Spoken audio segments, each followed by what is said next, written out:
Até porque a gente continua falando sobre a situação de Piripiri com o professor Ayrton Costa, que é climatologista. Bom dia, professor. Bom dia, tudo bem? Tudo bem. A situação de Piripiri é muito grave, assim, são 400 milímetros, mais de 400 milímetros acumulados ao longo do mês de março. Em apenas 7 dias, 400 milímetros já tinham sido registrados. Nós vamos colocar aqui as imagens dos mapas que o professor mandou para a gente, mapas de ontem, mostrando a situação em Piripiri, Campo Maior e Teresina também, e a previsão para os próximos dias. Só para as pessoas em casa entenderem, professor Ayrton, 400 milímetros de chuva em um mês significa o quê? Vamos para aquela velha ilustração assim do metro quadrado, para as pessoas entenderem? Bem, primeiro a gente tem que compreender que estamos diante de uma situação de evento severo na cidade de Piripiri. A média de Piripiri é ligeiramente superior a 300 milímetros, isso é a média do mês. E nós tivemos 2 episódios de chuva severa, né? Esses 2 episódios, que foi do dia 4 para o dia 5 e o do dia 7, juntos eles perfazem, ok?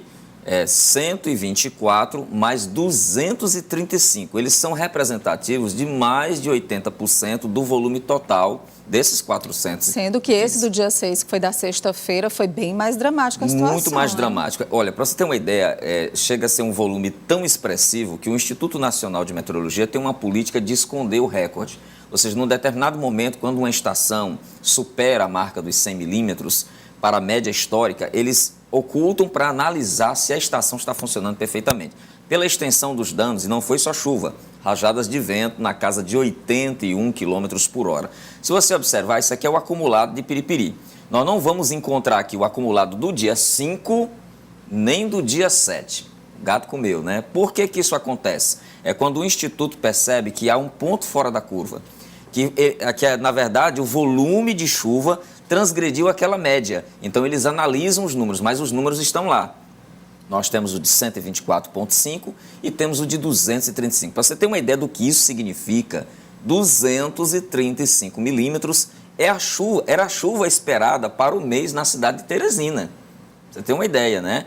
Para fevereiro, ok? E esse volume, em termos, para você ter uma ideia de volume significativo, se você imaginar uma caixa quadrada de 1 metro por 1 metro, 1 metro significa 100 milímetros. Então, você imagine 235 milímetros, o volume disso. Já transbordou. Transbordou. Então, 4 vezes mais. 4 vezes mais. Muito. E uma questão muito importante, né? Que as nossas cidades têm um certo risco, uma vulnerabilidade. Principalmente cidades do porte médio, como Piripiri, Floriano, Picos, estão no mesmo patamar.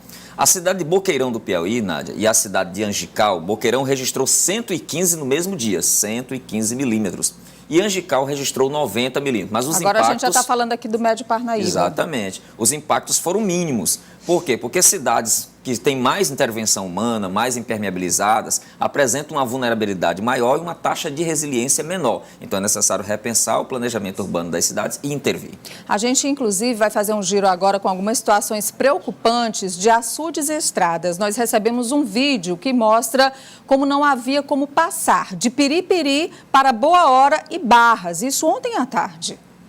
A estrada que vai para Boa Hora, Barras, a cidade na verdade está praticamente, né, ilhada, porque não tem como a gente passar nem de Piripiri para Batalha pela BR-222 e nem aqui de Piripiri para Barras também. Olha como é que está a estrada aí. Esse trecho também já é característico de alagamento todos os anos. Eu queria saber, professor Ayrton, que é climatologista, para os próximos dias. Inclusive, hoje eu já vi cedo que tem previsão para mais chuva hoje na região norte do estado.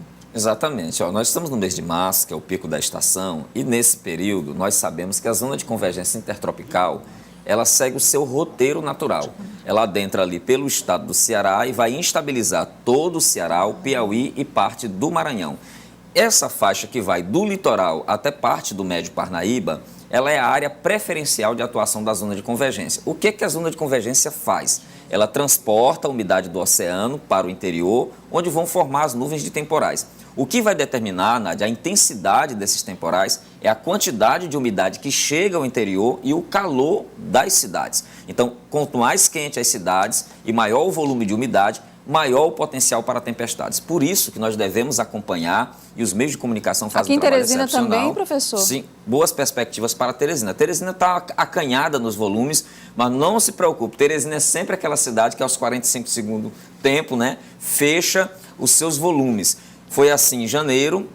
Em fevereiro nós tivemos assim um crescimento assim muito grande dos volumes, inclusive com um episódio de chuva extrema acima de 80 milímetros, e isso está se tornando a tônica do período. Se há um diferencial dos anos anteriores, é que nós temos mais episódios de chuva acima de 60 milímetros, e isso preocupa, porque nenhuma cidade está preparada, grande ou pequena, para um volume de chuva tão grande num intervalo curto de tempo. A gente tem imagens aí do nível do rio Piracuruca também, olha, Piracuruca, Esperantina, José de Freitas, Barras, essas cidades da região norte, elas sempre, todo período chuvoso sempre trazem muita preocupação. Tá aí as imagens do rio Piracuruca, a gente tem um balneário, inclusive, lá na cidade, que também sempre fica debaixo d'água, né? Então, aqui a perspectiva é de mais chuva para os próximos dias na região norte também, mas aqui também, como disse o professor Ayrton, no Médio Parnaíba. Professor, muito obrigada pelas informações mais uma vez.